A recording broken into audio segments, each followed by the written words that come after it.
So I'm going to start us with chalice lighting, and I picked this because it's love, and this is actually a wedding gift that my sister gave Karen and I when we got married, or when we got engaged, or when she was visiting our house or something. So take a moment as you light your own chalice in your heart or in your mind. And deep breathing as I share the words of Helen Rose. This is an opening called Blessed Are the Queer. Blessed are the wanderers seeking affirmation. Blessed are the worshipers praying from closets, pulpits, pews, and hardship. Blessed are the lovers of leaving family and familiarity, leaving tables where love is not being served. Blessed are those who stay. Blessed are those who hunger and thirst for justice, for they will be satisfied.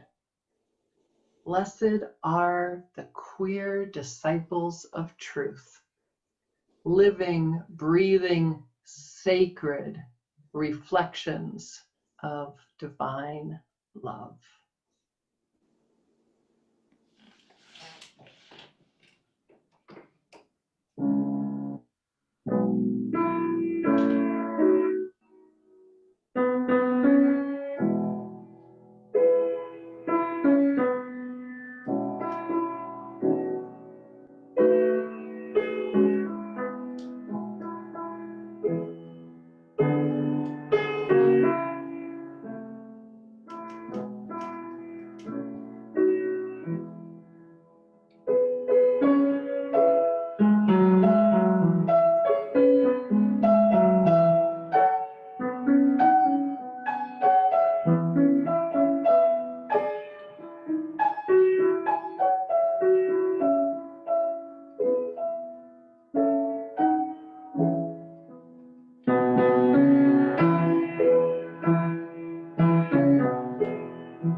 Thank you so much, Mary. So I want to talk just a little bit about how perfect you all are. Like perfect. Like just how you are. You are just, Johnny, even you, you're perfect, especially you. You're perfect. You are wonderful just as you are. And I heard a lot of feedback from the service last week. I heard some people who said it was just so joyful and it was fun. It was, and Owen, you are especially perfect. Did you know that? Did you know how perfect you are, Owen? Yeah, good. You are. So I heard people who said that they were like so happy for how joyful it was, and they were dancing at the end. And I heard people talk about hearing people's stories and seeing their faces and knowing the bravery that that took and how inspirational that was. I heard from some of our LGBTQ people how much it meant to have their stories affirmed. But I heard from a lot of people who don't consider themselves in the LGBTQ community how important it was to have affirmed that idea of coming out, that they thought of it in different ways, that they thought of different things that they've had to admit or share or come out with or say to people that were difficult. And I heard from some people who said, it made me realize that there's still more that I need to do. And I just want to tell you that wherever you are on that, good for you. Good for you for being your authentic self, for living into your full sense of being. And really, that's the magic of coming out day. And really, isn't that what we're striving to do as Unitarian Universalists? To accept our full divineness, our perfection in the eyes of whatever we consider holy, and then to look for that same wonderfulness in every single person that we meet and that we encounter. That radical inclusion, that justice through love. That's really what we're striving to do. I want to tell you also a conversation that I had today. I am working with a family in their theological exploration, and I got to talk to 3 20-something-year-old adults, and they were talking about some of the concepts of religion that they had understood when they were younger, the idea of hell, that fire and brimstone type of idea, and the idea that, if they sin, then something will happen to them in the afterlife. And first of all, I told them, try to find all of that in the Bible, because it doesn't exist. Second of all, we had to talk about the Bible and how long after Jesus it was written and how many editors there were and the translations and all of that. But we had the most fascinating conversation about sin. So to be very clear, Unitarian Universalists don't believe that sin, first of all, being gay or queer, is a sin. We actually really struggle with the idea of sin. But we talked about the idea that in the ancient Aramaic, did you all know that the word sin is loosely, well, not loosely, it's pretty strongly translated as missing the mark. Missing the mark. So sin wasn't a concept that existed, and the translation is missing the mark. And boy, that would have changed how I thought about religion and sin early on. I woke up this morning and kind of was in a grumpy mood, and, I may have just not been pleasant in my household. It wasn't that bad. I was worse last weekend, but I missed the mark. I wasn't my highest, most best, perfect self.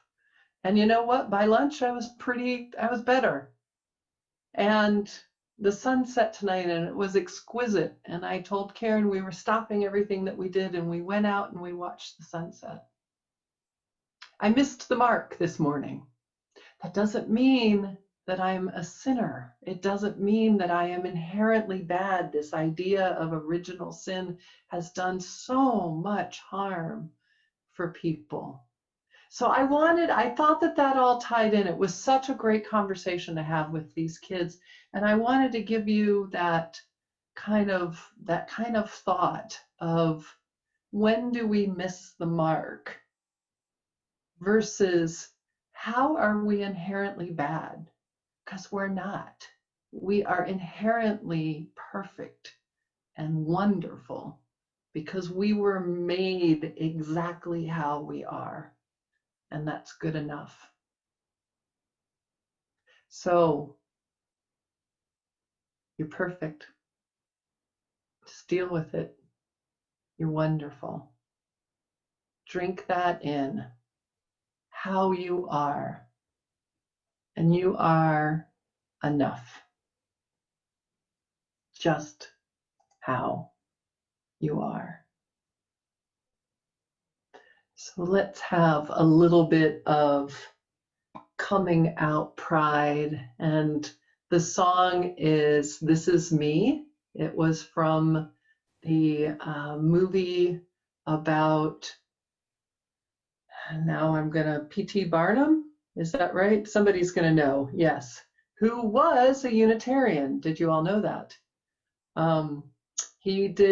There was some things in today's world we would look at and go, okay, don't know if we would totally agree with that now.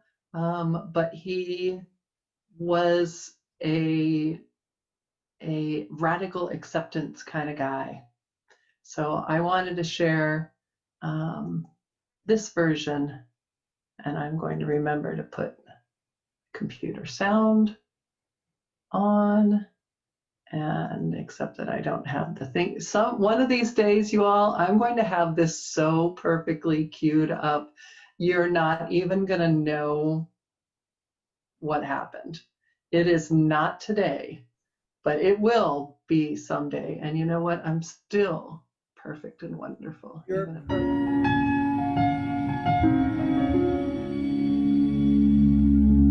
I am not a stranger to the dark.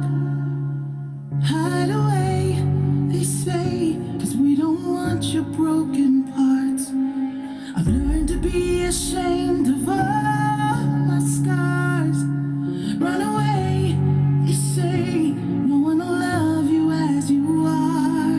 But I won't let them break me down to dust. I know that there's a place for us, for we are glorious.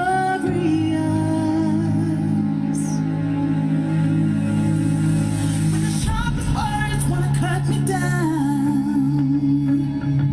I'm gonna send the blood, gonna drown them out.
sharpest words wanna cut me down.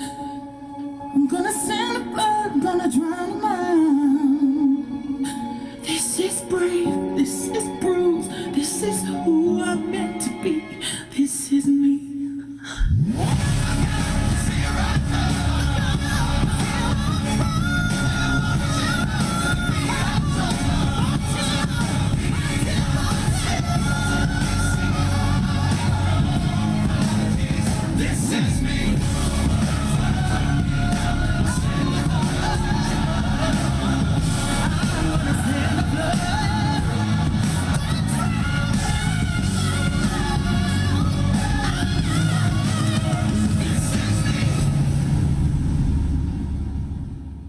So for those of you who don't know, those were all different flags and colors of different identities in the,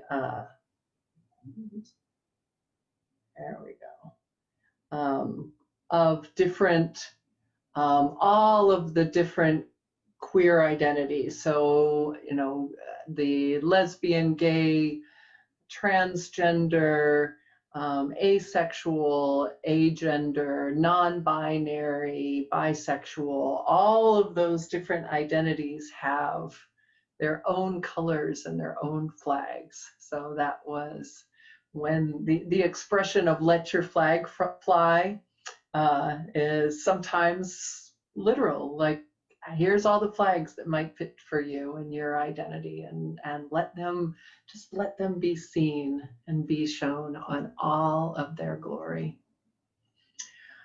I want to share the words of Reverend Chris Rothbauer. Chris is the minister of the church in Auburn, Alabama. Chris and I went through search together and are both relatively new members. And Chris is one of the strongest advocates for queer voices in our denomination, often at their own risk and attack. And I am so impressed with their ministry in Alabama, which is a difficult place to be a transgender minister.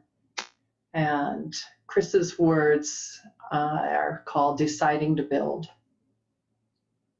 The first time I was told I was too queer to be a congregation's minister, they asked, "What will the neighbors think?"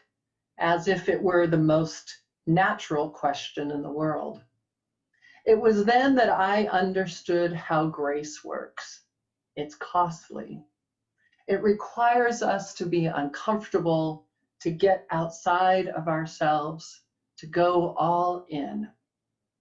I decided that I didn't want a wishy-washy faith, one that uses me to signal virtue, like we're so enlightened, we support same-sex marriage, as if it's a contest to see who can hold the most correct positions, and not my life they're talking about.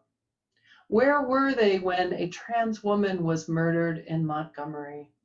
Or when a queer couple was denied the right to adopt children? Or when Congress failed yet again to pass an employment non-discrimination act that would keep people like me from being fired for just who we are? Or when a teenager, despondent when their parents told them to get the hell out of their house, took an overdose of their antidepressants. I don't want a faith that cares more about what conservative neighbors who would never join us anyway think more than caring about affirming my humanity, who understand that throwing your lot in with marginalized people requires more than talking about your friendship with the lesbian couple down the street. I don't want a faith that wordsmiths my truth, that asks why it's necessary to use the words that best describe my experience as a queer person. I don't need help finding alternative words that might go better go over better with strangers. I need my siblings in faith to notice their discomfort in hearing about my experiences and use it as a catalyst to action rather than as a way to cement their own comfort. I want a faith that doesn't consider me as a queer minister, but rather does its damnedest to live up to our professed values. I want a faith that centers my voice and others like me when necessary, that doesn't think that decades of marginalization can be erased with a few good deeds. I don't want a faith that claims to be universalist, but constantly judges some of us for the sin of not conforming to ideas of who we should be. Instead, I want to build this faith. I'll do it with my own two hands if I have to. If I pick up some friends along the way, maybe we might just be able to build something spectacular together.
Will you all pray with me real quick? And you know that you can interpret that word however you mean, however it has meaning for you. Spirit of life, spirit of love, spirit of our highest and most authentic selves. Help us to be the most us we can be. Help us to know that we are precious, beautiful creatures of the divine, that we are perfect, just who we are. Help us to never make apologies to anyone for who we are, and give us the bravery to be our fullest selves in as many of the situations as we can be.